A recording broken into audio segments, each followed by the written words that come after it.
મજામાં? ચાલો આજના સેશનને થોડુંક આગળ વધારીએ, થોડુંક સમજીએ, થોડાક દાખલા કરીએ. ચાલો તો સૌથી પહેલા જે આપણે સમ કરવો છે એ 3.18 સ્વાધ્યાયનો દાખલા નંબર 3.18 જેની આપણે ચર્ચા કરી લઈએ. જોજો કોઈ એક રાજમાર્ગ પર બહુ સારો સમજે, બહુ ઈઝી સમજે, સમજવા જેવો સમજે.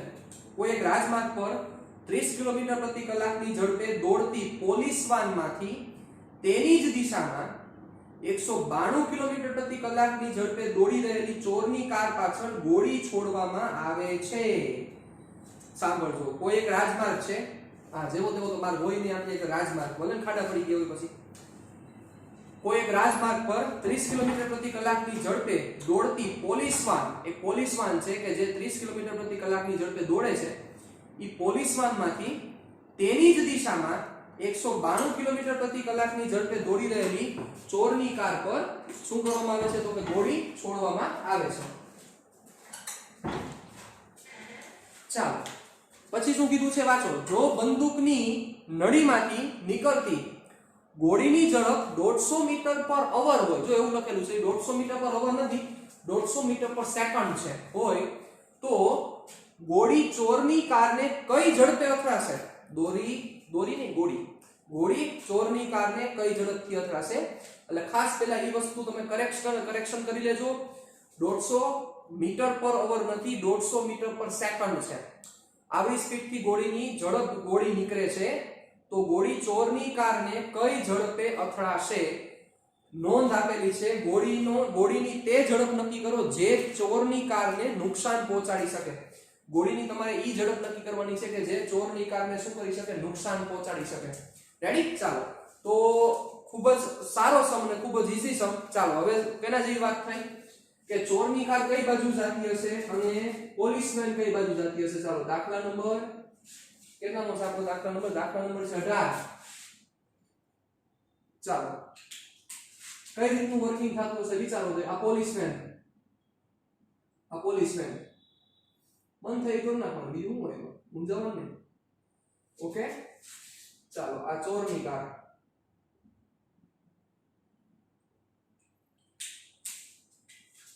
આની સ્પીડ કેટલી છે? પોલીસમેનની ઝડપ એટલે વીપી કેટલી છે? તો કે 30 કિલોમીટર પ્રતિ કલાક, અને ચોરની કાર એટલે વીટી, ટી એટલે થીપ, 192 કિલોમીટર પર આર.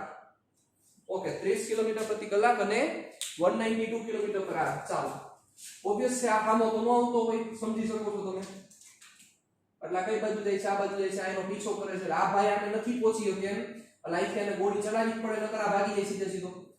એટલે અહીંથી એક ગોળી છોડવામાં આવે છે. ચાલો ગન દોરી નાખો મસ્તી નાનકડી. હાલ અહીંથી એક ગોળી છોડવામાં આવે છે કે જે ગોળીની ઝડપ કેટલી છે? ઈ ગોળીની ઝડપ છે કોની સાપેક્ષે? ચોરની કારની સાપેક્ષે 150. બરોબર. બંદૂકની નળીમાંથી નીકળતી ગોળીની ઝડપ 150 મીટર પર સેકન્ડ છે. બરોબર. એટલે હવે ઈ 150 મીટર પર સેકન્ડ છે, ઈ કોની સાપેક્ષે હોય? સિમ્પલ છે. આ ગનને ક્યાં રાખેલી છે? તો કે પોલીસ કારની અંદર. એટલે ઈ 150 મીટર પર સેકન્ડ કોની સાપેક્ષે હોય? પોલીસ કારની સાપેક્ષે. સાંભળજો, એટલે velocity of bullet with respect to policeman એટલે VBP = 150 મીટર પર સેકન્ડ. ચાલો પછી આપણને આપેલું છે, તો આ બધાને પહેલા શું કરી નાખીએ આપણે? ઓમાં ફેરવી નાખી ગુણ્યા 18/5 એટલે કિલોમીટર પર અવર. આપણને સમ કરવાનો ઈઝી પડે. 5 તેરી 15, 5 તેરી 30, 18 તેરી 54 એટલે 540 કિલોમીટર પ્રતિ કલાક. This is velocity of bullet with respect to p. ચાલો એટલે 540 કિલોમીટર પ્રતિ કલાક એની સ્પીડ છે. કોની? તો કે બુલેટની with respect to policeman. ચાલો હવે સાંભળજો, વ્યવસ્થિત રીતે સાંભળજો. પ્રશ્ન એવો પૂછ્યો છે કે ચોરની કારને આ બુલેટ કેટલી ઝડપથી અથડાશે? એટલે આ બુલેટ છે ચોરની કારને કેટલી ઝડપથી અથડાશે? આવો પ્રશ્ન તમને પૂછેલો છે. સાંભળજો, બહુ સમજવા જેવી ડિસ્કશન છે, બહુ ઈઝી વસ્તુ છે. હવે વિચારો, એક તમને પ્રશ્ન સામો પૂછું, એટલે આ સમ તમે એક સેકન્ડમાં આન્સર દઈ શકો. જોજો, આ ચોરની કાર છે અને આ બુલેટ છે એવું માની લો. બરાબર. ચાલો સાંભળજો, આ ચોરની કાર અને આ બુલેટ. તો વિચારો, સમજો મારી વાત બરોબર રીતે. ચોરની કારની સ્પીડ ધારો કે 10 મીટર પર સેકન્ડ છે ને બુલેટની સ્પીડ એ 10 મીટર પર સેકન્ડ હોય, સાંભળજો બરોબર, ફરીથી સમજી ગયા, સાંભળજો બરોબર રીતે. ચોરની કાર 10 મીટર પર સેકન્ડ જાય છે, બુલેટની સ્પીડ એ 10 મીટર પર સેકન્ડ છે. તો હવે મારો પ્રશ્ન એ છે કે ચોરની કાર ને આ બુલેટ કેટલી સ્પીડથી અથડાશે? I10 અને I10, એટલે બુલેટની સ્પીડ એ 10 અને આની સ્પીડ એ 10. તો ચોરની કાર ને આ બુલેટ કેટલી સ્પીડથી અથડાશે? સમજી ગયા? 0. શું કામ 0? હવે ઓબવિયસ છે કે આ જેટલી સ્પીડથી જાય જેટલી સ્પીડથી આ જાય છે, ઓબવિયસ છે આ બુલેટ આને અથડાય જ નહીં, કારણ કે સાપેક્ષ અંતર અચળ જળવાઈ ગયું. વિચારો. અથવા આ બુલેટ સપોઝ આ નજીક હોય અહીંયા, તો આની જેટલી સ્પીડ છે એટલી જ આની સ્પીડ હોય તો પણ આ અથડાશે નહીં, એટલે કે નુકસાન નહીં કરે બુલેટ. એ બુલેટને તમે હાથમાં પકડીએ કોણ સમજ્યા? રજનીકાંતના વિચારની વાત નથી થતી, પણ આ વસ્તુ થઈ શકે. પણ સમજો, હવે આ મારો પ્રશ્ન સાંભળજો બરોબર રીતે. હવે આ ચોરની કાર અને આ બુલેટની સ્પીડ 11 હોય અને ચોરની કારની સ્પીડ 10 હોય, તો બુલેટ કેટલી સ્પીડથી તમને અથડાશે? એટલે કે કઈ સ્પીડ ચોરની કારને નુકસાન કરશે બુલેટની? વિચારો છે આ 10 અને 11, સમજો છો? એ ચોરની કાર, સાંભળજો મારી વાત બરોબર રીતે, ચોરની કાર 20 ની સ્પીડે જાય છે, ચોરની કાર 10 ની સ્પીડે જાય છે અને બુલેટની સ્પીડ 40 છે, તો કઈ ઝડપથી એને અથડાશે? તો કે 30 ની ઝડપથી અથડાશે. તો બચાવવા તમે 30 ક્યારે બોલી શક્યા? કારણ કે જવાબ છે ને 30 તમારો. ક્યારે બોલી શક્યા? જ્યારે તમને આ બુલેટની ઝડપ ખબર પડી ત્યારે, અને એમાંથી તમે શું કર્યું? 30 ક્યારે બોલ્યા? આમાંથી આનો વેગ શું કરી દીધો? તો કે બાદ કર્યો સાહેબ. તો ઈ જ વસ્તુ હું તમને સમજાવવા માંગુ છું કે તમારે ઈ બુલેટનો વેગ મેળવવો પડશે ને. તો તમે કહેશો કે સર આ 540 તો મેળવો છે. નહીં બચાવ, આ 540 તો પોલીસ કારની સાપેક્ષે છે. પણ હવે જેવી બુલેટ આ બહાર નીકળી ગઈ તો આ બુલેટનો એક્ચ્યુઅલ વેગ કેટલો થાય? કારણ કે આ 192 છે જમીનની સાપેક્ષે છે, તો આ બુલેટનો જમીનની સાપેક્ષે વેગ કેટલો થાય? વિચારો. આ બુલેટનો જમીનની સાપેક્ષે વેગ કેટલો થાય? તમે મારી વાત સમજી ગયા? જમીનની સાપેક્ષે કેટલો થાય? તો વિચારો, ઓલરેડી 30 હતો જ. ઈ બુલેટ પાસે ઓલરેડી 30 નો વેગ છે જ, પણ એડિશનલ કેટલો આવ્યો? તો કે 540. એટલે કે ઈ પોલીસ કારની સાપેક્ષે 540 જાય છે. ઓલરેડી 30 તો છે જ એની પાસે. કારણ કે તમે બુલેટ નહીં ચલાવો, વિચારો તમે ગોળી નહીં ચલાવો તો ઈ ગોળીની સ્પીડ 30 તો રહેવાની જ છે.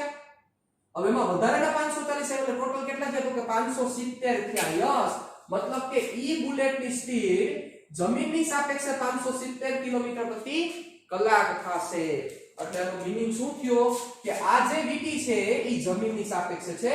તો તમારે અહીંયા જે બુલેટની તમે ચર્ચા કરો છો કે જે બુલેટ અહીંયા નીકળી, આ બુલેટ અહીંયા નીકળી, તો આ બુલેટની સ્પીડ તમારે કોની સાપેક્ષે ફાઇન્ડ કરવી પડશે? જમીનની સાપેક્ષે જ ફાઇન્ડ કરવી પડશે. એટલે કે velocity of bullet with respect to ground. તો શું થશે? બુલેટની જમીનની સાપેક્ષે ઝડપ VBG બરોબર. તો શું થશે? ઓલરેડી 30 હતા, 540 એટલે 570 કિલોમીટર પ્રતિ કલાક. ઓકે, ચાલો હવે સાંભળજો. હવે શું છે? તો કે કયા વેગથી ચોરની કારને અથડાશે બુલેટ? કયા વેગથી ચોરની કારને અથડાશે? તો હવે તમે સમજી ગયા છો આન્સર શું આવવો જોઈએ? ચોરની કારને અથડાતી અથવા ચોરની કાર દ્વારા અનુભવાતી બુલેટની ઝડપ, એવું લખે વધારે સારું લાગે. ચોરની કાર દ્વારા અનુભવાતી બુલેટની ઝડપ. ચોરની કાર દ્વારા અનુભવાતી બુલેટની ઝડપ શું થશે? ચાલો રિપ્લાય આપી દો. યસ, 570 જાય છે, એમાંથી માઈનસ કેટલા કરવા પડશે? 192. તો શું થશે? વિચારો. ચાલો 570 માઈનસ 192 કરી નાખો, બાદબાકી તમારો જવાબ થશે 6 10 એટલે 8 6 10 8 4 4 બે માંથી 10 એટલે 16 16 માંથી 9 જાય કેટલા વધશે? 7. ઉપર એવું નથી કરવું 70 કાઢી નાખો અને 22 બીજા એટલે 78 બરોબર જ હતો 378 કિલોમીટર પ્રતિ કલાક રેડી તો આ સ્પીડ એનો અનુભવાશે ચાલો કોઈ હવે ઊંધો પ્રશ્ન પૂછે તો કે આ ચોરની કાર સામે આવતી હોત તો શું થાત હાલો કયો છે ચોરની કાર જો સામે આવતી હોત તો બુલેટ આમ જાય છે ચોરની કાર સામે આવતી હોત તો કઈ સ્પીડ અનુભવાત વિચારો બહુ સિમ્પલ વસ્તુ છે લોજિક આખો જોઈએ ચોરની કાર આ બાજુ 10 ની સ્પીડે જાય બુલેટ ની સ્પીડ આ બાજુ 10 છે તો ચોરની કાર કેટલી સ્પીડ અનુભવે 20 અનુભવે બચાવ કારણ કે 10 આ 10 20 થાય પછી આ 15 થાય ને આ 10 થાય તો 25 અનુભવે સમજી ગયા મારી વાત પરફેક્ટ રીતે શું તમને કહેવા માંગુ છું બરોબર તો હવે સામે આવતી હોત આ બાજુ છોડી હોત પણ જો કે એવું થાય ને સામે આવે ચોરની કાર તો આને ગોળી ચલાવવાની જરૂર ન પડે પોલીસને પકડી લે સીધી રાઈટ ચાલો તો આ વસ્તુ પાસે તો બહુ સિમ્પલ સમ હતો કે જેની આપણે ચર્ચા કરી ચાલો હવે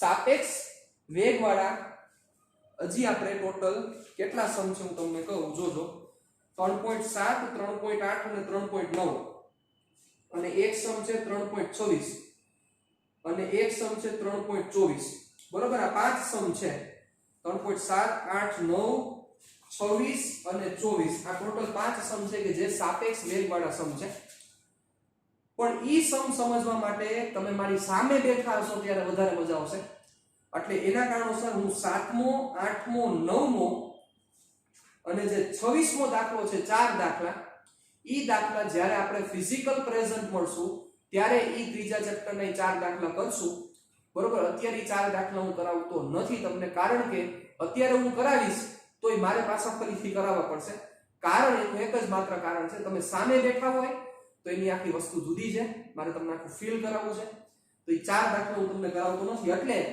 તમે જે પણ રેફરન્સ બુક સોલ્વ કરતા હોય રેફરન્સ બુકમાં ખાસ આ વસ્તુ મગજમાં રાખજો સાપેક્ષ વેગ અને એમાં જે પ્રવેગ આવતો હોય બરોબર એ પ્રવેગ વાળા દાખલા તમે કોઈ કરતા નહીં એટલે એ ચાર દાખલા હું કરાવતો નથી કારણ કે આ ચાર દાખલા ઇમ્પોર્ટન્ટ એટલા છે એટલે સામે બેઠા છો તો જ વધારે મત આવશે એટલે અત્યારે હું કરાવતો નથી રહી વાત 3.24 ની તો 3.24 મો જે દાખલો છે એ દાખલો પાંચમું ચેપ્ટર આવશે ને પાંચમું ચેપ્ટર આખું ગતિના નિયમો પછી તમને પરફેક્ટ સમજાઈ જશે એટલે 3.24 અત્યારે નહીં કરાવું કારણ કે તમને નહીં ક્લિયરન્સ મળે મને બાકી ખબર છે એટલે 3.24 હું કરાવતો નથી ચાલો હવે આપણે જે સમ વધ્યા છે એની ડિસ્કશન કરીએ તો સ્ટાર્ટિંગ થી જોતા જઈએ તો આપણે 10 સુધીના બધા સમ પૂરા થઈ ગયા બરોબર મને ખબર છે 7મો 8મો 9મો બાકી છે પણ અત્યારે પૂરો થઈ ગયો સમજાય ચાલો પછી આપણે જોઈએ 11મો ચાલો 11મો બાકી છે જોજો બરોબર રીતે નીચે આપેલા કથનોને ધ્યાનપૂર્વક વાંચી ઉદાહરણ અને કારણ સહિત તે સાચા છે કે ખોટા તે દર્શાવો ચાલો હવે આમાં ઉદાહરણ આપણે દેવાની જરૂર નથી આપણે સાચા છે કે ખોટા એ રીતે ખાલી દર્શાવી દઈએ ઉદાહરણ આપણે મગજમાં પણ વિચારી શકશું એટલે આની કોઈ ઇમ્પોર્ટન્સ એથી નથી લાંબી પણ સાચા છે કે ખોટા એ દર્શાવો કણની એક પારિમાણિક ગતિમાં યસ પેલા ઈ વર્ડ એક વ્યવસ્થિત રીતે અંડરલાઈન કરો કારણ કે ઈ વર્ડની બહુ મોટી ઇમ્પોર્ટન્સ છે ચાલો જોજો કારણ કે તમે જે અત્યારે ચર્ચા કરો છો એ એક પારિમાણિક ગતિ માટેની ચર્ચા કરો છો આ વસ્તુ મગજમાં અત્યારે ક્લિયર કરીને રાખજો એક પારિમાણિક ગતિ માટેની તમે ચર્ચા કરી રહ્યા છો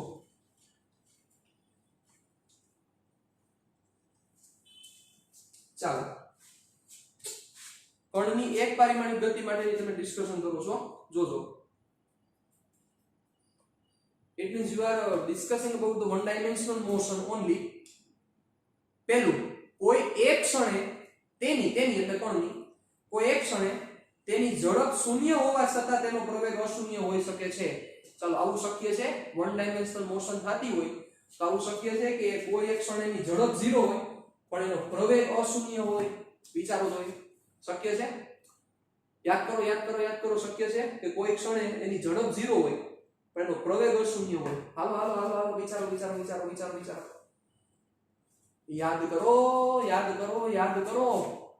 યાદ કરો કરેક્ટ છે જ્યારે કોઈ પદાર્થને ઉપર તરફ ઘા કરવામાં આવે તો ટોચ ઉપર શું થાય વિચારો ટોચ ઉપર એની ઈ ક્ષણે એની ઝડપ 0 હોય પણ એનો પ્રવેગ તો g જેટલો લાગતો જ હોય સાહેબ યાદ કરો ટેક્સ્ટ બુક હોય તમારી પાસે તો જોવો 3.10 માં દાખલામાં 3.10 ના દાખલામાં બીજો પ્રશ્ન જે પૂછ્યો તો તેની ગતિના મહત્તમ ઊંચાઈવાળા બિંદુએ દડાનો વેગ અને પ્રવેગ કેટલા છે રેડી તો ઈ કેવું સ્ટેટમેન્ટ છે સાચું સ્ટેટમેન્ટ છે પોસિબલ છે કે કોઈ એક ક્ષણે તેની ઝડપ શૂન્ય હોય, ઝડપ શૂન્ય હોવા છતાં પ્રવેગ અશૂન્ય હોય, જ્યારે કોઈ પદાર્થ ઉપર તરફ ઢાંકવામાં આવે તો ટોચના પોઈન્ટ ઉપર શું થાય? ટોચના પોઈન્ટ ઉપર એનો વેગ શૂન્ય થાય, ઝડપ શૂન્ય થાય, પણ એનો પ્રવેગ તો પ્રેઝન્ટ હોય જ.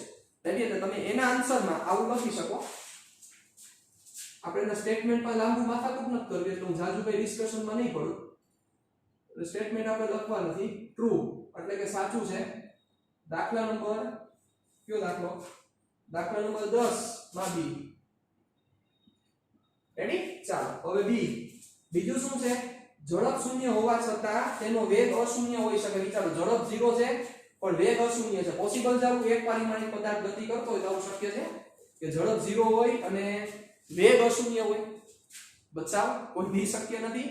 કારણ કે ઝડપ 0 હોય અને વેગ અશૂન્ય હોય એવું પોસિબલ ક્યારેય બની શકે નહીં. બરોબર? અને બીજી વસ્તુ, જો તમને એવો વિચાર આવતો હોય કે સરેરાશ ઝડપ શૂન્ય હોય ત્યારે સરેરાશ વેગ અશૂન્ય હોય, તો મગજમાં રાખજો, તમે સરેરાશની ચર્ચા નથી કરતા, ખાલી ઝડપ લખેલું છે અને ખાલી વેગ લખેલો છે. એનો મીનિંગ એવો થાય કે તમે તત્કાલીનની ચર્ચા કરો છો. તત્કાલીન ઝડપ 0 હોય તો કોઈ દી તત્કાલીન વેગ અશૂન્ય ન હોઈ શકે. ઈ પણ કેવું હોય? 0 હોય. કારણ કે વેગનું માન જ કોણ છે? તો કે ઝડપ છે. રેડી? વેગનું માન જ ઝડપ થાય, જે તમને ખ્યાલ છે.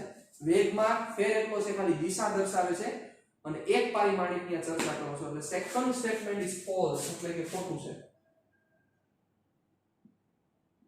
ચાલો સ્ટેટમેન્ટ નંબર સી.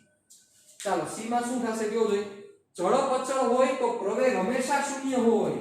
ચાલો વિચારો જોઈએ. વન ડાયમેન્શનલ મોશન માટે આ વસ્તુ સાચી થશે. ઝડપ અચળ હોય તો પ્રવેગ હંમેશા શૂન્ય હોય. એક પદાર્થ છે, પદાર્થની ઝડપ અચળ છે, ઝડપમાં કઈ ફેરફાર નથી થતો, એક પરિમાણિકમાં ગતિ કરે છે, તો એનો પ્રવેગ હંમેશા કેવો હોય છે? તો કે શૂન્ય હોય છે. આવો પ્રશ્ન એને કીધો છે. ઝડપ અચળ છે પણ પ્રવેગ હંમેશા કેવો હોય? તો કે શૂન્ય. ચાલો, ઝડપ એટલે પ્રવેગનું માન, સોરી વેગનું માન. તો ઝડપ અચળ છે એનો મતલબ વેગનું માન, વેગનું મૂલ્ય અચળ જળવાઈ રહે છે. તેનો મીનિંગ શું થાય? તો કે એક કન્ડિશન, પહેલી કન્ડિશન કઈ? તો કે કોઈ એક પદાર્થ એક જ દિશામાં ગતિ કરતો હોય અને અચળ વેગી ગતિ કરે છે, તેનો મીનિંગ એવો થાય કે એની ઝડપનું, એનું જે વેગનું મૂલ્ય છે અચળ રહેશે. એટલે ઝડપની કિંમત અચળ જળવાઈ રહેશે, કન્ટિન્યુઅસલી જાતો જાય છે. ઓકે, હવે સાંભળો. તો અચળ વેગ છે તેનો મીનિંગ પોસિબલ છે ને કે પ્રવેગ શૂન્ય થાય. પોસિબલ નહીં, થાય. એટલે પ્રવેગ કેવો થાય? તો કે શૂન્ય. કેટલાક સ્ટુડન્ટ્સ ને એવો વિચાર આવશે, કેટલાક સ્ટુડન્ટ્સ તો ડાયરેક્ટ કહી દેશે કે સર આ પરફેક્ટ ટ્રુ સ્ટેટમેન્ટ છે.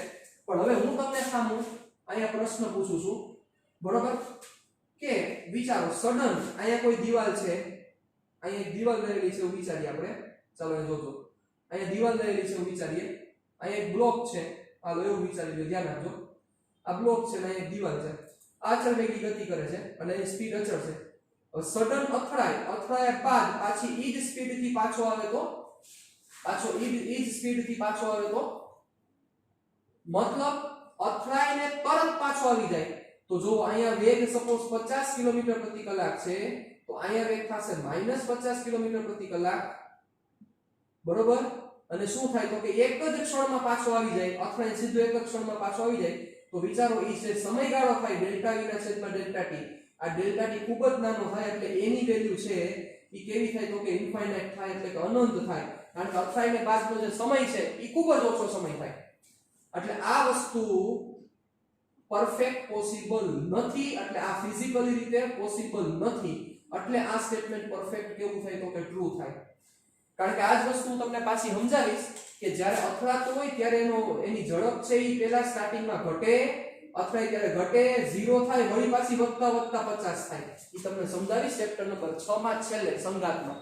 બરોબર? એટલે આ કન્ડિશન શક્ય નથી. કોઈ એવું વિચારતો હોય તો પહેલા કહી દઉં, આ પોસિબલ નથી. એટલે એક જ પોસિબલ છે કે અચળ ઝડપથી જાય છે, એટલે આ પદાર્થ કોઈ એક જ દિશામાં, સપોઝ તમે નેગેટિવ લ્યો છો, સપોઝ તમને એમ થાય કે સર પોઝિટિવ કામ લો, નેગેટિવ, ચાલો નેગેટિવમાં -50 કિલોમીટર પ્રતિ કલાકના વેગથી જાય છે, તો ઝડપ તો 50 જ રહેવાની છે, તો એ બદલાઈ નથી, બદલાતી નથી. એનો મીનિંગ શું થયો? યસ, કે પ્રવેગ કેવો રહેશે? શૂન્ય જ હોય. ટ્રુ સ્ટેટમેન્ટ છે. ચાલો ડી સમજો. ડી, પ્રવેગના ધન મૂલ્ય માટે ગતિ વધતી હોય છે. હવે આમાં થોડુંક છે ને આપણે સ્ટેટમેન્ટ ચેન્જ કરીએ. પ્રવેગના ધન મૂલ્ય માટે ગતિ વધતી જ હોય છે. તો આમાં આપણે સાચો જવાબ દઈ શકીએ. પ્રવેગના ધન મૂલ્ય માટે ગતિ વધતી જ હોય છે એવું આપણે સ્ટેટમેન્ટ જ એડ કરી નાખો. ગુજરાતીની મજા છે ને સાહેબ, તો ગતિ વધતી જ હોય છે જ એડ કરી નાખો. એટલે પ્રવેગનું ધન મૂલ્ય હોય તો ગતિ વધે જ નહીં. તમને ખ્યાલ જ છે કે નહીં આ વસ્તુ કોઈથી સાચી નથી, એટલે કે ફોલ્સ. શું કામ? પ્રવેગનું ધન મૂલ્ય હોય પણ વેગ જો ઋણ દિશામાં હોય તો વેગ ઋણ દિશામાં હોય ને પ્રવેગ ધન દિશામાં હોય તો આ સ્પીડ શું કરે તો કે ઘટે, ગતિ શું કરે ઘટાડે. આ બધી વસ્તુ મેં તમને સમજાવી દીધેલી છે એટલે હું ડિટેલમાં જાતો નથી. રેડી? તો શું થયું? True false, true false. વાહ, આપણે નાના હતા નો રમતા નહીં, ઇંગ્લિશમાં આવતું આઈ થિંક એમાં આવતું સાચું ખોટું true false, true false. Ready? ચાલો 12મો થઈ ગયો છે, 13મો કરી દીધો છે આપણે, 14મો પતી ગયો છે, 15મો. યસ, હવે સાંભળજો 15માં શું કીધું છે? બહુ સિમ્પલ વસ્તુ છે. સ્વાધ્યાય પ્રશ્ન 3.13 અને 3.14 તમે ટેક્સ્ટ બુક સાથે જ રાખજો તમારી. 3.13 અને 3.14 માં આપણે સરેરાશ ઝડપ અને સરેરાશ વેગ વચ્ચેનો તફાવત કાળજીપૂર્વક સ્પષ્ટ કર્યો. ઓકે, 13 અને 14 માં ભણી ગયા.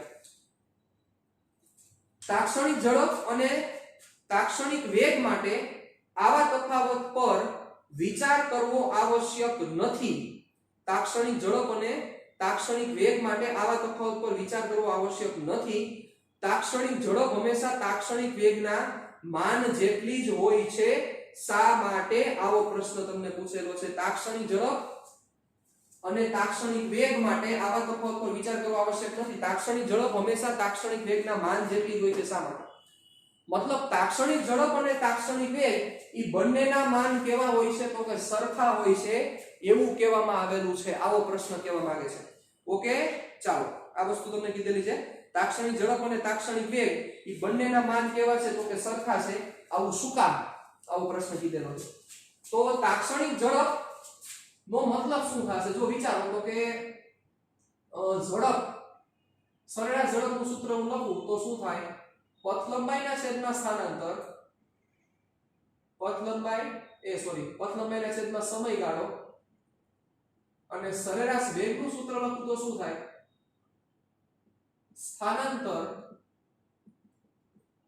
ના છેદમાં સમયગાળો. રેડી? સ્થાનાંતર ના છેદમાં સમયગાળો. રેડી? ચાલો જોજો બરોબર રીતે. સરેરાશ ઝડપ એટલે પથ લંબાઈના છેદમાં સમયગાળો, સરેરાશ વેગ એટલે સ્થાનાંતરના છેદમાં સમયગાળો. ઓકે, ચાલો સાંભળજો બરોબર. તો હું તત્કાલીન કરું તો શું થાય વિચારો. પથ લંબાઈને પણ હું જો અત્યારે ડેલ્ટા x વડે દેખાડું છું, સમયગાળાને ડેલ્ટા t વડે દેખાડું છું, સ્થાનાંતરને આપણે ડેલ્ટા x વડે દેખાડીએ અને સમયગાળાને ડેલ્ટા t વડે દેખાડું. હવે લિમિટ ડેલ્ટા t → 0 એપ્લાય કરી આપણે તો આ dx ના છેદમાં dt થઈ જાય. તમને ખ્યાલ છે? આ dx ના છેદમાં dt થઈ જાય. તમને ખ્યાલ છે? હવે વિચારો, સાંભળજો. તમે એને લાંબો સમય આપો તો પોસિબલ થાય ને કે આ કોણ અહીંથી અહીંયા જાય, વળી પાછો અહીંથી અહીંયા આવે તો પથ લંબાઈને સ્થાનાંતર જુદા થાય. પણ અતિ સૂક્ષ્મ સમય હોય, વિચારો અતિ સૂક્ષ્મ સમય હોય તો આ પદાર્થે ટ્રાવેલ કરેલું ડિસ્ટન્સ પણ અતિ સૂક્ષ્મ જ હોય. તો એ અતિ સૂક્ષ્મ સમયમાં પાછો રિટર્ન ન થઈ શકે. એટલે અતિ સૂક્ષ્મ સમયમાં સપોઝ આ બાજુ જાય છે તો આ જેની પથ લંબાઈ થાય ને ઈ જેનું સ્થાનાંતર થાય. ફેર કાઈ ન પડે, માત્ર ને માત્ર દિશાનો ફેર પડે. એટલે શું થાય તો કે તત્કાલીન કયો તોય ભલે, તત્કાલીન ઝડપ કયો તોય ભલે અને તત્કાલીન વેગ કયો તોય ભલે, તત્કાલીન ઝડપ અને તત્કાલીન વેગમાં વિચારો જોઈએ. અહીંયા તત્કાલીન ઝડપ અને તત્કાલીન વેગ તમે વિચારો તો અતિ સૂક્ષ્મ સમય ગયો તો સ્થાનાંતર અતિ સૂક્ષ્મ થયું હોય, પથ લંબાઈ અતિ સૂક્ષ્મ હોય તો આ બંનેના મૂલ્ય કેવા થાય તો કે સમાન જ થાય. સિમ્પલ વસ્તુ છે, તો એ સમજાવવાની જરૂર નથી. તમે સ્ટેટમેન્ટ આવું લખી શકો, હું બોલું છું એ લખી નાખો તમે તમારી બુકમાં. અતિ સૂક્ષ્મ સમયગાળા માટે પથ લંબાઈ અને સ્થાનાંતરનું મૂલ્ય સમાન હોય અને કારણોસર તત્કાલીન ઝડપ અને તત્કાલીન વેગના મૂલ્યો કેવા હોય છે? સમાન હોય છે. I am not discussing about the average speed and average velocity. Ready? આ વસ્તુ થોડું ધ્યાન રાખો. ચાલો, તો વસ્તુ આપણે પૂરી કરી. 15મો દાખલો આપણો.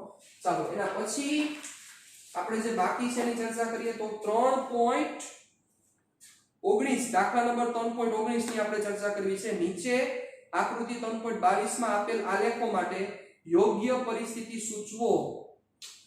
ઓકે, ચાલો 3.19 તમારી સામે દાખલા નંબર પ્રેઝન્ટ છે. તમારી સામે દાખલો એ પ્રેઝન્ટ છે 3.19. નીચે આકૃતિ 3.22 માં આપેલ આલેખો, જો તમને 3 આલેખ આપેલા છે, યોગ્ય પરિસ્થિતિ સૂચવો.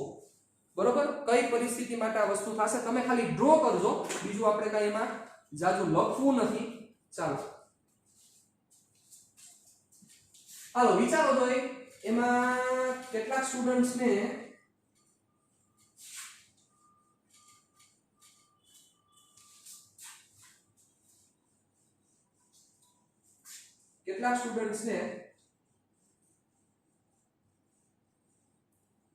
એક ગ્રાફ આવી ગયો છે, જે વ્યવસ્થિત રીતે ભણેલા છે એને તરત લાઈક થઈ જશે, જે વ્યવસ્થિત રીતે નથી ભણેલા અથવા જે તે સમયે લોચા જ માર્યા છે ભણવામાં એ બધાને લાઈક નહીં થાય. જોવો 3.19 માં હું જે ગ્રાફ કહું છું એ કયા ગ્રાફની ચર્ચા કરું છું કે જે ઓલરેડી આપણે ભણી ગયા છીએ. જોવો હું ગ્રાફની ચર્ચા કરું છું, એ બીજો ગ્રાફ છે 3.19 માં ગ્રાફ નંબર 2. તમારી પાસે તમે બુક રાખજો, બુકમાં તમે જોતા જાજો.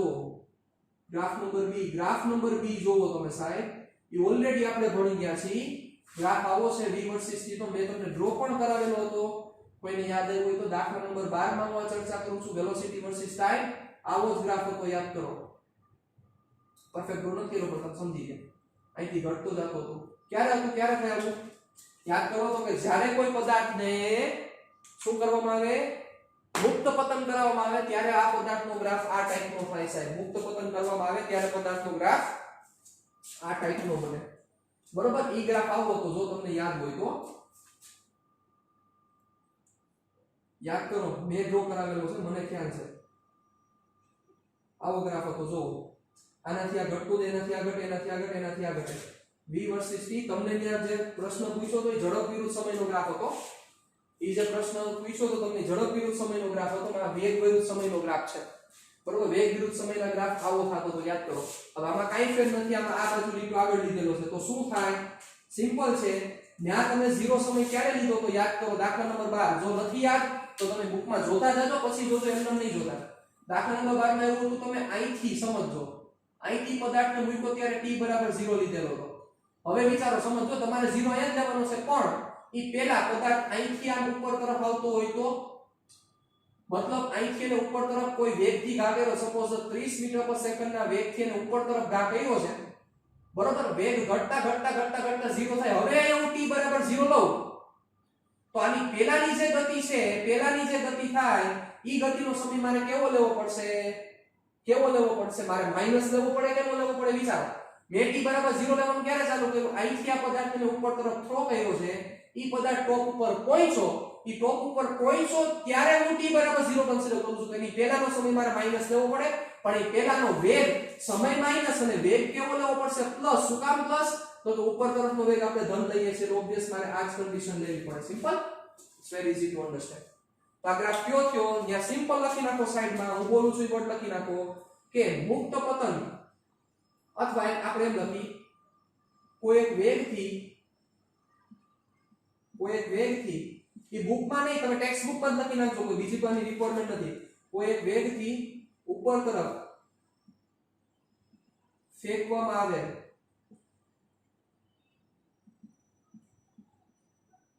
પદાર્થ માટે v વર્સિસ t નો ગ્રાફ છે. રેડી, આ b. હાલો હવે એ જો એ થોડોક સમજવા જેવો છે, મતલબ લાંબુ કાઢી લેવાનું નથી એમાં, પણ આ તો સમજવા જેવો ગ્રાફ કરી. એ શું છે એમાં જોવો જોઈએ, આવો ગ્રાફ આપેલો. ચાલો વિચારો, હાલો તમારું શું લોજિક આલે છે, તમે કઈ રીતના આખી અરેન્જમેન્ટ સમજાવશો. હું ગ્રાફ ડ્રો કરી નાખું, x વર્સિસ t. ચાલો તમે શું લોજિક તમારું આખશો કયો જોઈ, સમજાવવું જરૂરી છે વ્યવસ્થિત રીતે. x વર્સિસ t,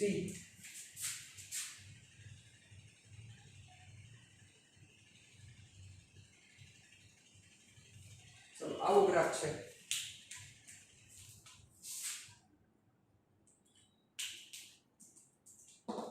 ચાલો આપણે પોઈન્ટ આપી દઈએ સમજવા માટે, a b c આખો છે ને, d અને આને કહી દો e. રેડી, ચાલો શું લોજિક આવે છે તમારું. આ ગ્રાફ માટે તમારે પરિસ્થિતિ કહેવાની છે, આવું ક્યાં જોવા મળે એમ પરિસ્થિતિ સૂચવો કે કેના માટે આ ગ્રાફ તમે કહી શકો. ચાલો એવું તો વિડિયો પોઝ કરી લ્યો, હું તો નહીં પોઝ કરી શકું, બરાબર. વિડિયો પોઝ કરી લ્યો અને વિચારો કેના માટે થાય. તો ઈ સમજવા માટે સૌથી પહેલા તમે ગ્રાફને અન્ડરસ્ટેન્ડ કરો. આ ગ્રાફ શું કહેવા માંગે છે, a થી b સમયગાળામાં a થી b સમયગાળામાં પદાર્થનું સ્થાન 0 છે, એનો મતલબ કે a થી b સમયગાળામાં પદાર્થનું સ્થાન 0 છે અને સ્થાનમાં ફેરફાર ન થતો, એટલે a થી b સમયગાળામાં પદાર્થ સ્થિર છે. પછી એને શું કરવામાં આવે છે તો કે અચળ વેગથી કંઈક અચળ વેગથી ગતિ કરે છે, કોઈ એક અંતર સુધી જાય છે, ત્યાંથી આગળ વધતો નથી. શું કામ નથી વધતો? ખબર પડે છે કે આ અંતર સપોઝ 5 મીટર છે, તો 5 મીટર થી 6 મીટર નથી જતો, 6 મીટર જાતો તો ગ્રાફ ઉપર દે. ચાલો, એનો મીનિંગ શું થયો કે આ સુધી ગયો, પછી ત્યાંથી કોઈ એક દિશામાં, ધન દિશામાં 5 મીટરનું અંતર કાપ્યું, ત્યાંથી ભટકાઈને તરત જ વિરુદ્ધ દિશામાં આવ્યો. શું કામ? તો કે વેગ ઋણ થયો. જોવો, વિરુદ્ધ દિશામાં આવ્યો, એના મૂળ સ્થાને પહોંચ્યો, મૂળ સ્થાનથી વિરુદ્ધ ગયો. શું કામ? નેગેટિવ આવ્યો. મૂળ સ્થાન આ હતું, મૂળ સ્થાન 0 છે, આ પ્રારંભિક સ્થાન છે, અને પ્રારંભિક સ્થાન 0 છે અને આ અંતિમ સ્થાન છે. વિચારો, છેલ્લી પોઝિશન અને અંતિમ સ્થાન ઋણ છે. જોવો, પ્રારંભિક સ્થાન કેવું છે? 0 છે, અંતિમ સ્થાન ઋણ છે. થોડુંક જોજો વ્યવસ્થિત રીતે. એનો મતલબ શું થયો? કાઈથી કોઈ અચળ વ્યક્તિ ગયો, વળી પાછો ભટકાઈને પાછો આવ્યો, મૂળ સ્થાનથી વિરુદ્ધ દિશામાં ગયો, પછી વળી પાછો સ્થિર થઈ ગયો, કારણ કે x વિરુદ્ધ t નો ગ્રાફ છે. તો આવું ક્યારે થાય?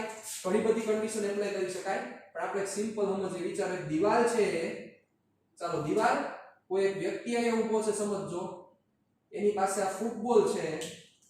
ચાલો, આને આપણે કહી દઈએ x બરાબર 0 અને t બરાબર કયા સમયગાળા સુધી? a થી b સમયગાળા સુધી.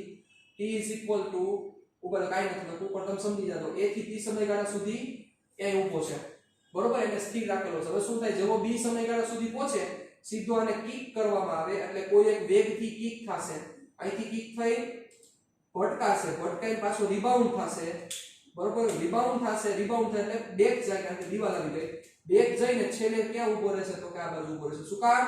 પ્રારંભિક સ્થાનથી આ બાજુ 5 મીટર, અહીં તમે લીધું છે, આવું લખ્યું નથી, આ 5 મીટર, ત્યાંથી વિરુદ્ધ દિશામાં જાય છે. 5 નહીં, થોડોક ઓપોઝિટ જાય. વિચાર, ઓપોઝિટ સપોઝ આ 2 છે, પણ કેવા 2? તો કે -2 એટલે 7 થયું ને સાહેબ, એટલે -2 આ 0, આ +5 અને -2 એટલે અંતિમ અહીંયા આવી ગયો. આવું ઘણીવાર જોઈને આપણે બોલને ઘા કરી આમ, અને પછી પાછો આવે તો આપણે વિરુદ્ધ ન જતો, તો એ વસ્તુ થઈ. આ ઈ પરિસ્થિતિનો અંદાજ થયો. તમે ખાલી આટલું દોરજો, બીજું કાંઈ કરતા નહીં.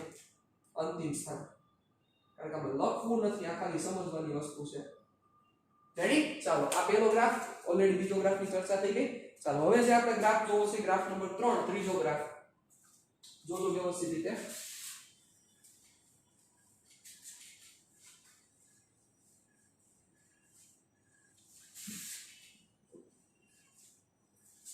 ત્રીજો ગ્રાફ. ચાલો, ત્રીજા ગ્રાફમાં શું મગજ આવે છે તમારું? થોડુંક વિચારો છો. ત્રીજા ગ્રાફમાં શું મગજ આવે છે તમારું? જો એવું નથી, હું એમ કહું કે આ જવાબ થાય એવું જરૂર નથી. તમે બીજી પરિસ્થિતિ વિચારી શકો, કે જે પરિસ્થિતિ આ રીતનું બિહેવ કરતી હોય વિચારી શકાય. એવું જરૂરી નથી કે હું કહું સાચું, બરોબર. આ તો મને મગજમાં આવ્યું એટલે મેં તમને કરાવી દીધું હોય, તો તમે બીજી પરિસ્થિતિ વિચારીને પરફેક્ટ આન્સર દઈ શકતા હોય તો હાલે, એમાં કોઈ જરે મૂંઝાવાની વાત નથી, બરોબર. ચાલો જોજો. હવે છે ત્રીજો ગ્રાફ. યસ, ત્રીજો ગ્રાફ શું છે? a વર્સિસ t નો ગ્રાફ છે. ચાલો, a versus t graph is like this. ચાલો, a વર્સિસ t નો ગ્રાફ આવો છે. સમજો આ ગ્રાફ પહેલા શું કહેવા માંગે છે, થોડુંક વિચારો. તમારે થોડુંક તો મગજ આપવો પડશે, ત્યારે તમને આ વસ્તુ પરફેક્ટ ક્લિયર થશે કે ગ્રાફ શું કહેવા માંગે છે. a versus t. ચાલો જોવો. એક સમયગાળા સુધી પ્રવેગ 0 છે. પ્રવેગ 0 નો મતલબ પદાર્થ સ્થિર છે? તો કે ના. પ્રવેગ 0 નો મતલબ કે પદાર્થ અચળ વેગી ગતિ કરે છે.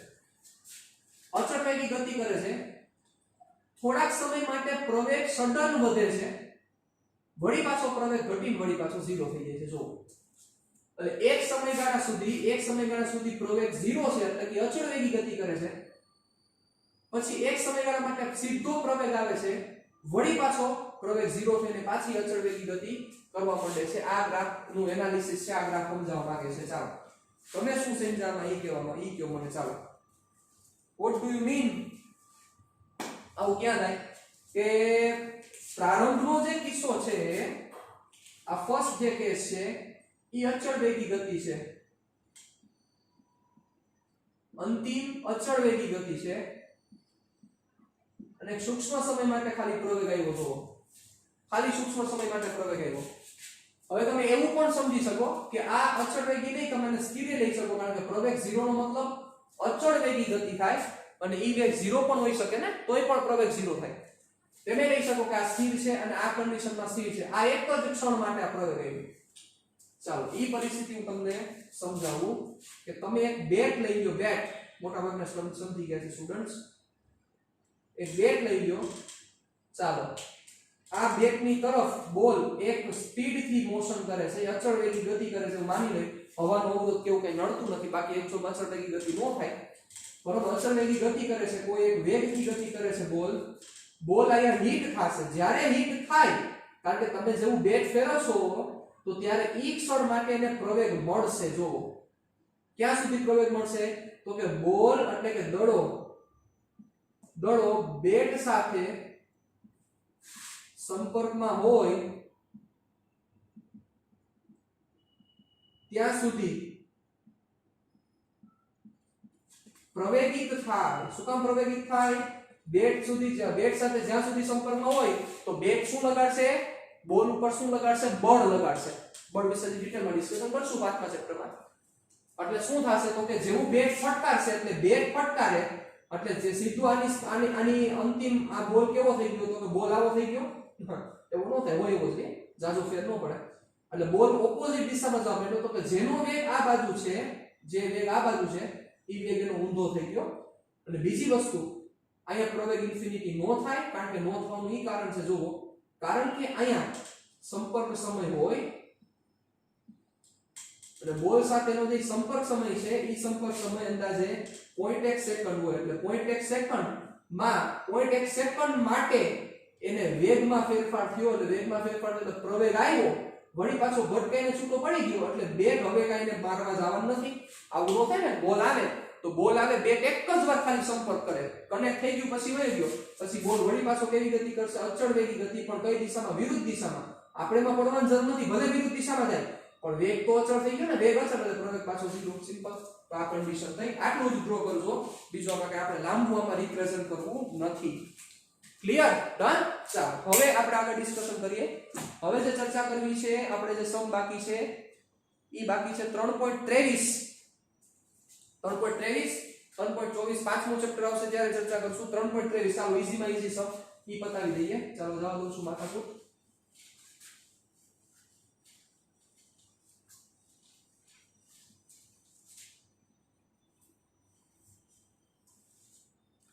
ચાલો હવે 3.23 ની આપણે ડિસ્કશન કરી લઈએ, જોજો બરોબર રીતે.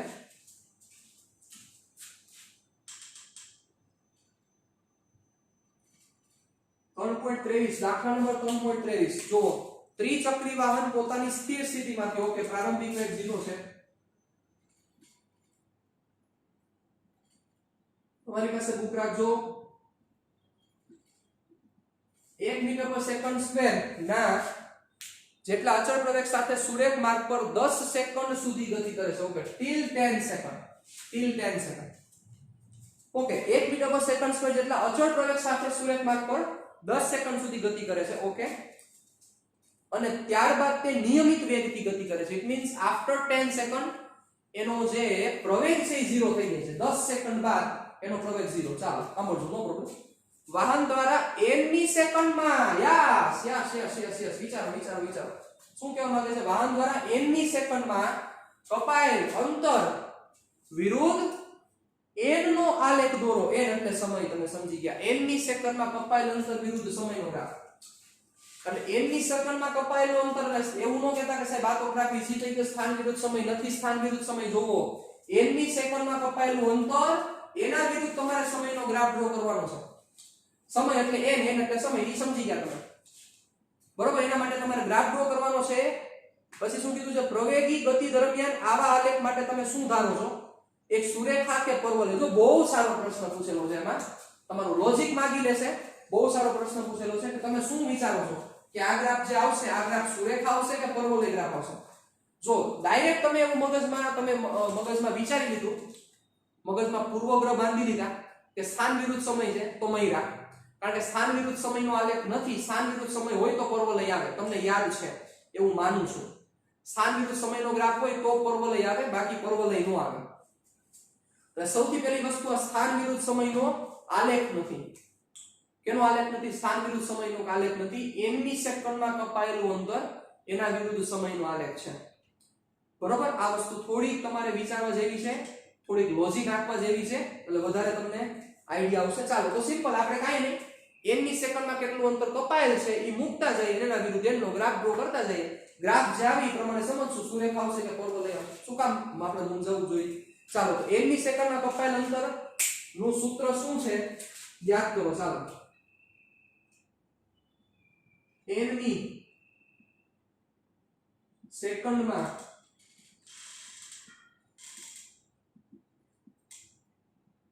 કપાયેલ અંતર, હાલો, કારણ કે અચળ પ્રવેગી ગતિ છે ને, n મી સેકન્ડમાં કપાયેલ અંતર xn v0 plus a/2 into 2n minus 1. યાદ કરો, પ્રારંભિક વેગ 0 છે 10 સેકન્ડ સુધી, એટલે a/2 2n minus 1 xn. હવે આમાં કિંમત મૂકતા જાવ એટલે આપણું કામ પૂરું થઈ જાય. એટલે 1/2 2n minus 1, n બરાબર 1 મૂકો, n બરાબર 2 મૂકો, n બરાબર 3 મૂકો, n બરાબર 4 મૂકો, n બરાબર 5 મૂકો, કામ પૂરું તમારું. શું કામ વિચારો? એટલે પહેલી સેકન્ડમાં કપાયેલું અંતર કેટલું થાય, બીજી સેકન્ડમાં કપાયેલું અંતર કેટલું થાય, ત્રીજી સેકન્ડમાં કપાયેલું અંતર કેટલું થાય. અહીંયા મૂકતા જાવ, ગ્રાફ ડ્રો કરતા જાવ, કાંઈ માથાકૂટમાં પડવાનું નથી. બીજું તમે આવું કરી શકો, નાના છોકરાઓ જેવું. હું ના નહીં પાડું, તમે આવું કરી શકો. n ની કિંમત અને અહીંયા xn, ધોરણ 10 યાદ કરો, y અને x માં આવું કરતા 1 2 3 4 5 6 7 8 9 10. પછી પહેલી સેકન્ડમાં એ લખો, બીજું સમજી ગયા ને હું કહેવા માંગુ છું, પણ હું નહીં કરું. રેડી? ચાલો જોજો. હવે પહેલી સેકન્ડ મૂકો. અહીંયા પહેલી સેકન્ડ મૂકો એટલે શું થશે? 2 - 1 એટલે 0.5. ચાલો પહેલી સેકન્ડ ને 0.5, ચાલો 0.5 અહીંયા ધારો કે, હાલો 0.5. બીજી સેકન્ડ શું થશે? બીજી સેકન્ડ 2 2 4 - 1 એટલે 3 ભાગ્યા 2 1.5. ઓકે, આ 0.5 હોય 1.5 અહીંયા થશે. હાલો 2 સેકન્ડ. હાલો હવે તમે થોડુંક સમજી ગયા છો મારા મતે. અહીંયા 2.5 સેકન્ડ, 3.5 સેકન્ડ, 4.5 સેકન્ડ. રેડી? એમ કરતા કરતા કરતા કરતા છેલ્લે 10 મૂકશો, 10 * 20 - 1 એટલે 19. 19 ભાગ્યા 2 કેટલા થાય? 19 ભાગ્યા 2 9.5 આઈ થિંક. 19 ભાગ્યા 2 9.5. ઓકે, એટલે ઉભા રહ્યો, તમને મારે ગ્રાફ તમને દોરી દેવો પડશે, તો તમે દોરી નાખો તો યાદ એમાં કોઈ પ્રશ્ન નથી. જોજો પણ થોડું કામ નાનું કરી નાખી, 0.5 દેખાડવાનું નથી એવું કર્યું. છેલ્લે દેખાડી દે, જરૂર પડશે ત્યારે. ચલો અને અહીં 1.5 કહી દઉં છું, આ 2.5, આ 3.5, 4.5, 5.5, 6.5, 7.5, 8.5, 9.5. રેડી? ચાલો 1 2 3 4 5 6 7 અને 10 સુધી દોડ નાખો તમે. 10 એ 9.5 થાય છે, એટલે હું સીધું જ દેખાડું છું. 10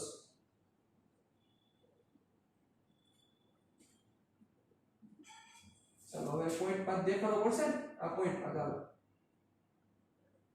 ચાલો ગ્રાફ શુડ બી ધીસ.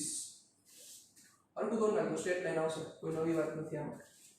1 સેકન્ડે કરી નાખો, 2 સેકન્ડે શું થશે, 3 સેકન્ડે શું થશે, તમે લખવું તો લખી શકો. બરાબર? સ્ટ્રેટ લાઈન મળી ગ્રાફ. તમે ગ્રાફ સ્ટ્રેટ લાઈન મળવાનું કારણ શું છે એ તમે નિરાતે વિચારજો. એ હાલો પ્રશ્ન મેં તમને પૂછેલો છે, ગ્રાફ સ્ટ્રેટ લાઈન શું કામ મળે? શું કામ ગ્રાફ સ્ટ્રેટ લાઈન મળે છે? કારણ કે અંતર વિરુદ્ધ સમયનો આલેખ હોય અને પ્રવેગી ગતિ થતી તો પર્વલય મળો, એની જગ્યાએ સ્ટ્રેટ લાઈન ગ્રાફ છે. શું કામ? તો તમારે આના ઉપર થોડીક નજર ફેરવવી પડશે, તમારું મગજ આપવું પડશે. મને રિપ્લાય આપજો, તમારે મને જવાબ દેવાનો છે કે શું કામ આવું થાય. ઓકે, ચાલો પછી શું કીધું છે? 10મી સેકન્ડ બાદ કઈ રીતે થશે? તો કે 10મી સેકન્ડે અચળ વેગી ગતિ કરવા માંડે છે. 10મી સેકન્ડે અચળ વેગી ગતિ કરવા માંડે છે. તો વિચારો 10 સેકન્ડ સુધી એને પ્રવેગ હતો, એટલે 10મી સેકન્ડે જે એનો વેગ હશે, 10મી સેકન્ડે જે વેગ હશે કોના જેવી વાત થઈ આના જેવી વાત થઈ વિચાર સાંભળજો ધ્યાન રાખજો 0 સેકન્ડ સ્થિર હતું એવું માની લીધું આપેલું છે એટલે 0 સેકન્ડ સ્થિર છે પછી એને પ્રવેગ છે એટલે વેગ વધતો જશે વેગ આવો વધ્યો સપોઝ 10 સેકન્ડમાં 20 મીટર પર સેકન્ડ જેટલો થયો 10 સેકન્ડ બાદ પ્રવેગ નથી તો પ્રવેગ જવો હોય જાય કે વેગ અચળ થઈ જાય 10 સેકન્ડ બાદ એનો વેગ કેટલો થઈ ગયો તો કે 20 તો ઈ 10 સેકન્ડ બાદ કેવી ગતિ કરે અચળ વેગી ગતિ કરશે તો ગ્રાફ હવે કેવો આવશે વિચારો ચાલો તો મારે શું કરવું પડશે તો કે આપણે તો ગ્રાફ કોનો દોરવાનો છે nમી સેકન્ડમાં કપાયેલું અંતર એના વિરુદ્ધ સમયનો આલેખ જ દોરવાનો છે બીજો કોઈ આલેખ જ નથી દોરવાનો બરોબર તો હવે મારે શું કરવું પડશે 10 સેકન્ડ બાદ આ ફોર્મ્યુલા એપ્લાય ન થઈ શકે શું કામ તો કે અચળ પ્રવેગી ગતિ હોય તો જ થાય પણ 10 સેકન્ડ બાદ તો પ્રવેગ કેટલો થઈ ગયો છે 0 થઈ ગયો છે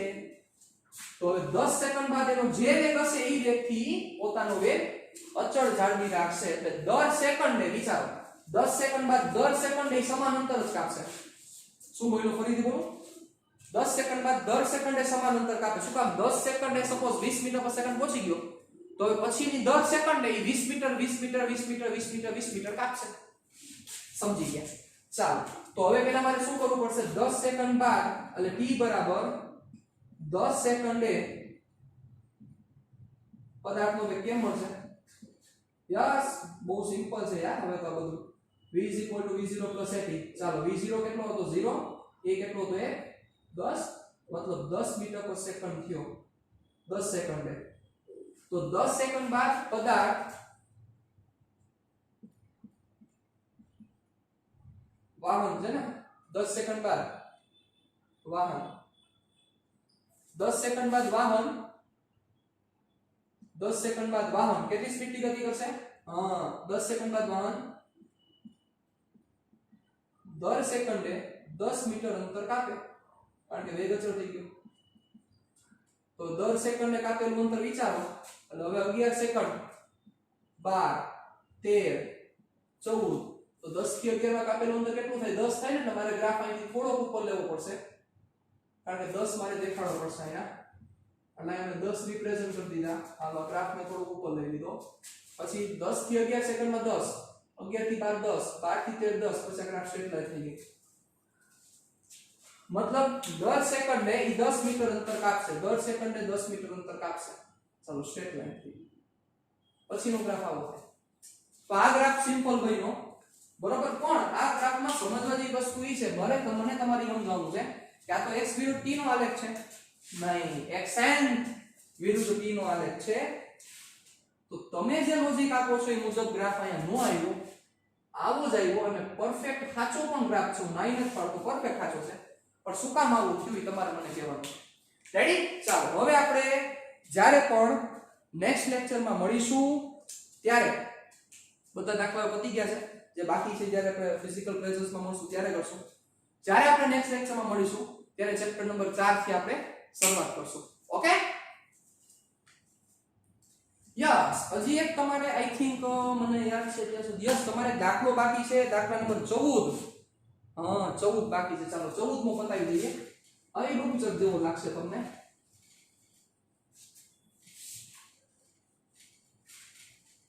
હવે બહુ રૂપચક જેવો લાગશે વાંચો ચાલો દાખલા નંબર 14 ઉપર થોડીક નજર ફેરવો ચાલો what is sum number 14 દાખલા નંબર 14 જોવો ચાલો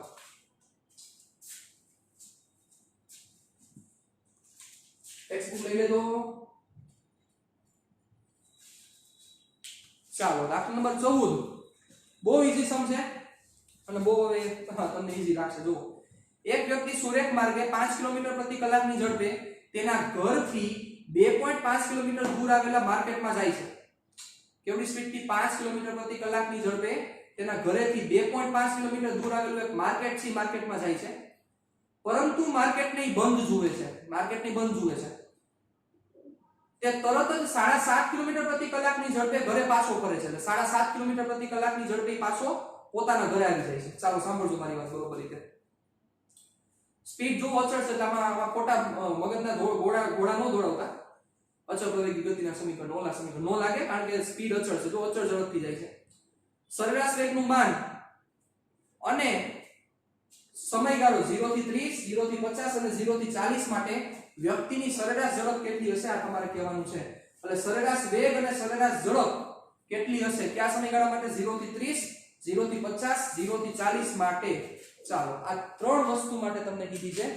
ચાલો પેલા સમ ને વ્યવસ્થિત રીતે રીડ કરો, વ્યવસ્થિત રીતે સમજો શું કહેવા માંગે છે. વ્યક્તિ સુરેખ માર્ગે 5 કિલોમીટર પ્રતિ કલાક ની ઝડપે ગતિ કરે છે. તેના ઘરેથી 2.5 કિલોમીટર દૂર શાક માર્કેટ. ચાલો ડ્રો કરીએ આપણે સિમ્પલ વેમાં, સિમ્પલ મેનરમાં. જોજો આનું ઘર 2.5 કિલોમીટર દૂર આવે શાક માર્કેટ. શાક માર્કેટ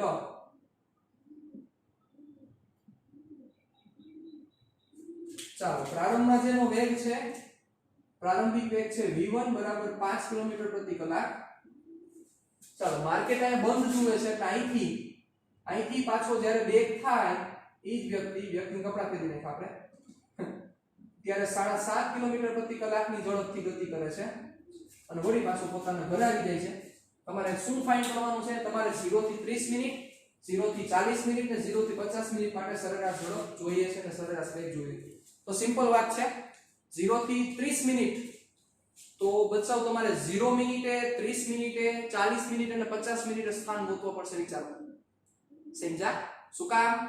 સરેરાશ ઝડપ એટલે હવે તો બહુ ઈઝી સમજાઈ ગયું આપણા માટે. ડેલ્ટા એ સરેરાશ ઝડપનો મતલબ પથ લંબાઈના છેદમાં સ્થાનાંતર, સોરી પથ લંબાઈના છેદમાં સમયગાળો. પણ ક્યારે 0 થી 30 તો એનો મીનિંગ ઈ ગોતવો પડે કે તમારે 30 મિનિટે ઈ વ્યક્તિનું સ્થાન ક્યાં છે. કારણ કે 0 એ તો ચાલો ખબર છે, આપણે 0 મેન્શન કરી દઈએ કે t બરાબર 0 એ ભાઈ ક્યાં છે?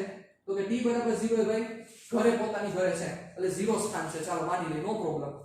પણ 30 મિનિટે ક્યાંથી ગોતવું પડશે, 40 મિનિટે ક્યાંથી ગોતવું પડશે, 50 મિનિટે ક્યાંથી ગોતવું પડશે? મળી જાય બચ્ચો. ચાલો તો આપણે હવે ઈ ગોતી કે શાક માર્કેટ તે પહોંચવા માટે કેટલો સમય લાગ્યો છે, પેલા ઈ ગોતી દો. ચાલો હવે લોજિક આલવું જોઈએ, મગજ આલવું જોઈએ, નાખો જોઈએ. 5 કિલોમીટર પ્રતિ કલાકની ઝડપ છે, 2.5 કિલોમીટરનું અંતર કાપવાનું છે. તો બચ્ચાઓ અહીંયા પહોંચે ત્યારે કેટલી મિનિટ થઈ હોય, કેટલી મિનિટે અહીંયા પહોંચી જાય? થોડું વિચારો તો. હાલો મગજ આપીને જવાબ દો જોઈએ. કેટલી મિનિટમાં અહીંયા શાક માર્કેટ પહોંચી જાય? 5 કિલોમીટર એટલે 1 કલાકમાં 5 કિલોમીટર કાપે છે, 2.5 કિલોમીટર કાપવાનું છે. યસ, અડધી કલાક એટલે 30 મિનિટ. રેડી? ચાલો સાંભળજો. હવે હું લખતો જાઉં છું શોર્ટ એન્ડ સ્પીડમાં. વ્યક્તિને શાક માર્કેટ એ પહોંચવા માટે લાગતો સમય, હાલો અંતરના છેદમાં વેગ. હવે આમાં બોલવાનું જ નથી કાંઈ, તમને ખબર જ પડી જવું જોઈએ. અંતરના છેદમાં વેગ એટલે 5.5 અવર એટલે 30 મિનિટ. રેડી? એટલે t બરાબર 30 મિનિટે ભાઈ અહીંયા છે. ચાલો હવે અહીંથી ઘરે જવા માટે કેટલો સમય લાગે એ ગોતી દે. ઘરે પાછો કયા સમયે ઘરે આવે છે? ચાલો વ્યક્તિને શાક માર્કેટ થી ઘરે પહોંચવા માટે લાગતો સમયગાળો. વ્યક્તિને શાક માર્કેટ થી ઘરે પહોંચવા માટે લાગતો સમયગાળો. શાક માર્કેટ થી ઘરે કેટલા સમયમાં પહોંચે? હાલો વિચારી ગયો. શાક માર્કેટ થી ઘરે કેટલા સમયમાં પહોંચે? યસ, વેગ છે, અંતર છે તો સમયગાળો મળી જ જાય. t ડેશ કહી દો. ચાલો કેટલો થશે? અંતર 2.5 કિલોમીટર પણ 7.5 ની સ્પીડ છે. 25 તેરી 75 1/3 કલાક. 1/3 કલાક એટલે થાય 20 મિનિટ. ગુણ્યા 60 કરી નાખો એટલે 20 મિનિટના સમયગાળામાં ઈ શાક માર્કેટ થી ઘરે પહોંચી ગયો. તો શાક માર્કેટ 30 મિનિટે હતો તો 20 મિનિટ બીજી આપો ત્યારે પાછો ઘરે પહોંચી ગયો. એટલે ઘરે પહોંચશે ત્યારે સમય કેટલો થયો હશે? 50 મિનિટ. હવે કામ પૂરું. 50 મિનિટે ભાઈ પાછા ઘરે પહોંચી જશે.